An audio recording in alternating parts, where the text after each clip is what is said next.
Greetings, fellow traveler.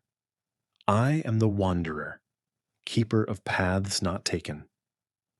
Tonight I walk a timeline where Nikola Tesla received the recognition he deserved while he was still alive to see it.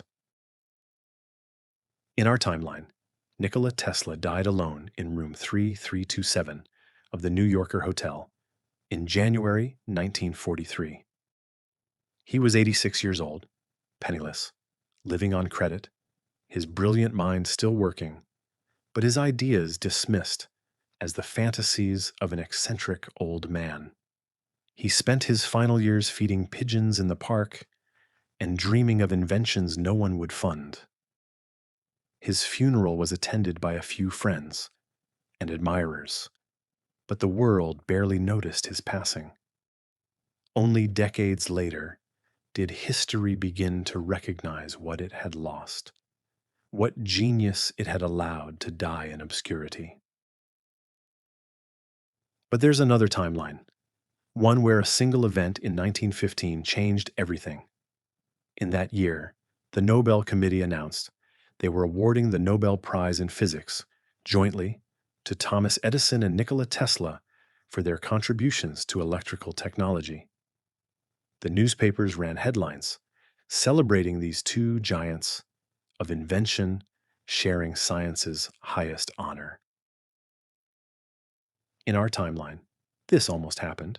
The announcement was made, the newspapers printed it, but then Edison, his pride unable to accept sharing the stage with a man he considered a rival, refused the award. He couldn't bear to stand beside Tesla, to acknowledge him as an equal. The Nobel Committee, faced with Edison's refusal, withdrew the joint prize entirely. Neither man received it. That refusal echoed through both their lives. Edison's legacy tarnished by pettiness, Tesla's genius continuing in obscurity. But in the alternate timeline I'm walking through tonight, Edison made a different choice. Perhaps it was wisdom that comes with age. He was 68 in 1915. Perhaps it was weariness with decades of rivalry. Perhaps someone he respected convinced him. Or perhaps in that timeline, he simply had a moment of genuine generosity, a recognition that Tesla's contributions were real and valuable and deserving of acknowledgement.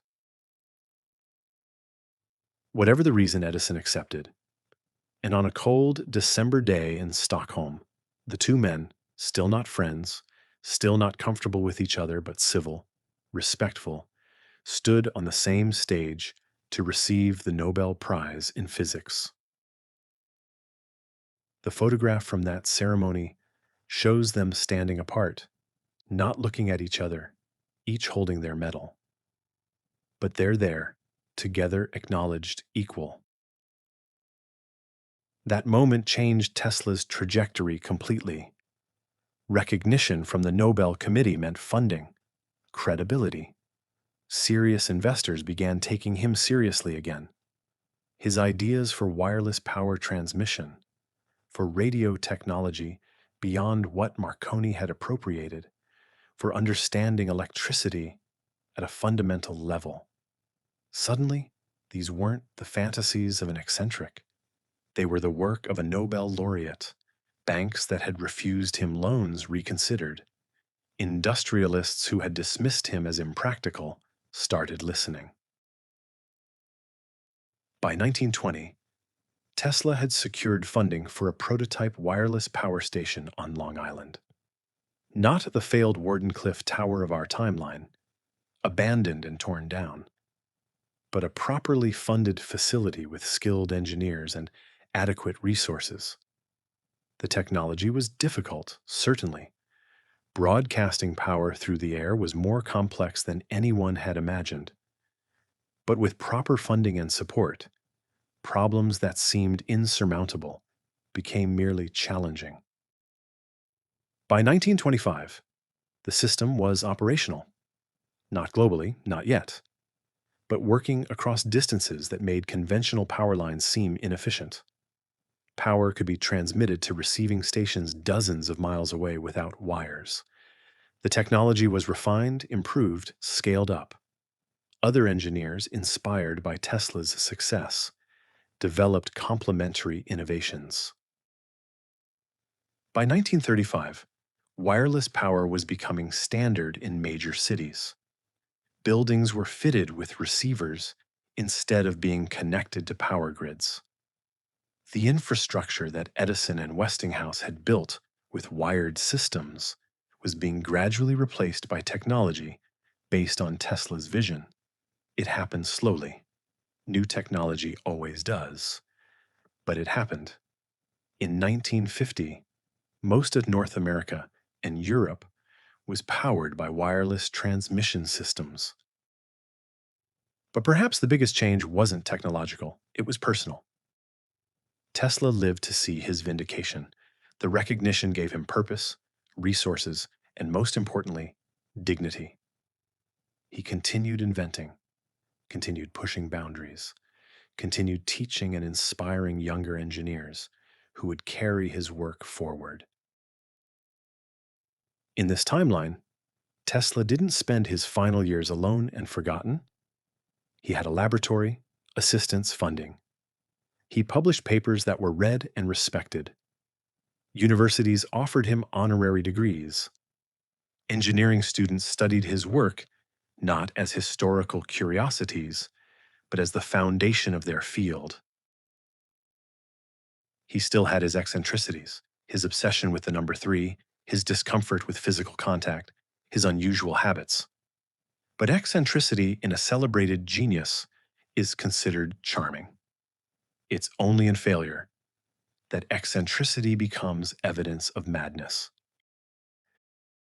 When Tesla died in this timeline in 1963, living 20 years longer than in ours, still working, still thinking, still contributing, the world mourned a giant. His funeral was attended by heads of state, leading scientists, industrialists, whose fortunes were built on his inventions. The New York Times ran a full-page obituary detailing his contributions. Schools were named after him, while people who remembered him were still alive to see it. His name was already on textbooks, on units of measurement, on the electrical systems that powered modern life. Children learned about Tesla the way they learned about Edison, as a founder of the electrical age, a visionary who shaped the 20th century. The rivalry was remembered, certainly, but as a historical footnote, not as the defining fact of Tesla's life.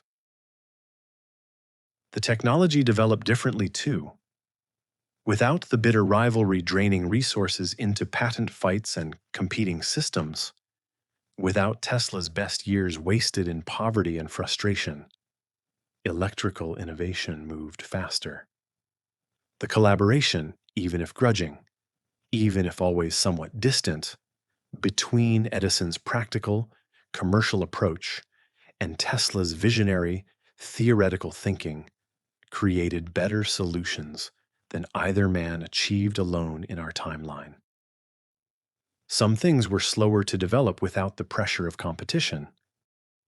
But other things happened sooner, happened better, because cooperation allowed the sharing of knowledge, the building on each other's work, rather than the constant reinvention and circumventing of patents. And the example mattered. In this timeline, the story of electricity became a story about how even rivals could acknowledge each other's worth, how genius deserved recognition, regardless of personal feelings, how pride could be set aside for the greater good. It became a model for how science could work, competitively, yes, but not destructively so. One moment, one choice by Edison on a day in 1915 to swallow his pride, to share a stage, to acknowledge a rival's genius, and an entire life transforms. An entire field of technology develops differently.